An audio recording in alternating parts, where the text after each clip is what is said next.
Karim Wade ndax dina ñëw loolu man jegewu ma ko jege bu ma mën a may ma wax ci lu leer. mais d'après ni nga jàngatee paysage politique bi. maa ngi ñëw mais en tant que acteur politique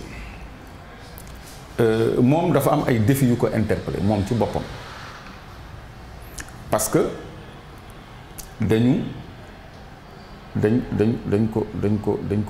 dañ ko singli ba mu leer ñu campagne bàyyam dafa dem rek ñu ni sàcc na 600 oto ñu baal ma ci kàddu bi ci dëkk boo xam ne am na police gendarmerie 600 oto une certaine presse di ko relayer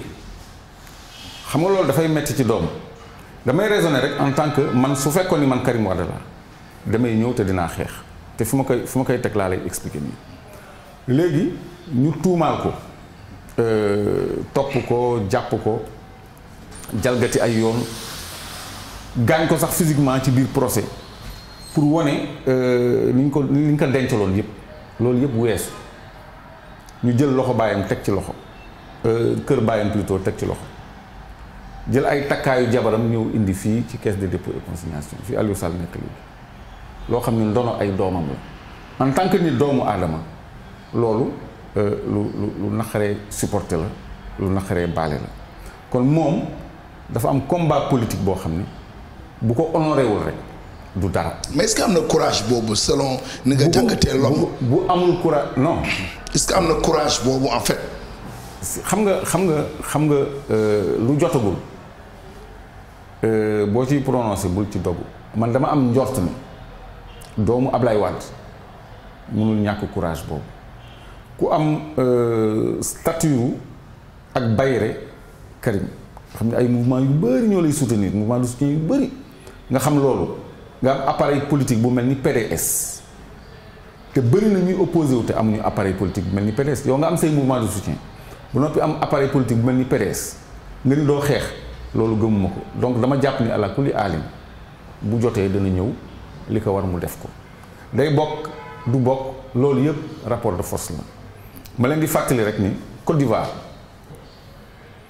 dañu soppi woon constitution bi seen article 5 ivoirité bi déggoon ngeen ko ñun léegi pour nga nekk ivoirien il faut que sa papa ak sa yaay nekk ivoirien parce que xamoon nañu Ouattara papaam burkinabé la d'origine pour xañ ko moom mu présenté wu loolu la Gbagbo def mais Ouattara dafa xeex toogul France rek dafa ñëw xeex ak ñoom Guillaume Soro yi ba mu tàng jër ba noppi dafa amoon soutien international mais mu imposé ba ñu retirer disposition constitutionnelle boobu mu nekk candidat ba mu nekkee candidat comme ni Macky Sall di def nii di jalgati ay élection ak yooyu mais Gbagbo dafa jalgati nangul reconnaître défaitam mais dañu xeex ba mu dem léegi Karim Wade est-ce que am na soutien international gagné na CEDEAO gagné na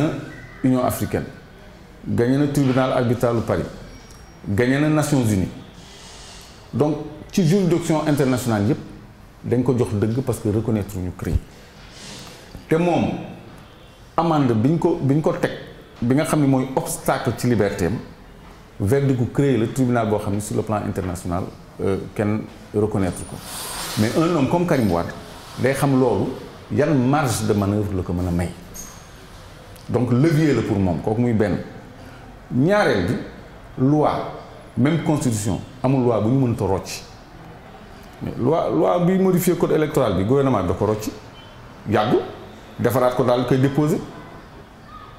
donc amul lu figé donc rapport de force la bu fekkee ni Karim Wade ñëw na imprimer rapport de force bi wax ba ñëpp xam ni kii am na lu mu tekk ci dëkk bi am na électorat ci dëkk bi loolu rek moo mën a reculer le régime bi ci ay planification ak ay stratégie mais bu fekkee ni deful loolu bu fekkee ni xeexul dara du am